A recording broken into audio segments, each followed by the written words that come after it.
பத்திரிகையாளர் செந்தில்வேல் அவர்கள் ஊடக விவாதங்கள்ல எவ்வளவு தெளிவா பாயிண்ட் வாரியா எதிரிகளை துவம்சம் பண்ணுவாரு அப்படிங்கறது நமக்கு நல்லாவே தெரியும்.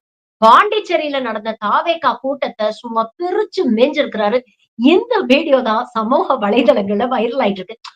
ஆமா, விஜய் என்ன பெரிய வாழும் வள்ளுவரா அப்படின்னு கேட்டிருக்கிறாருங்க. பாருங்க.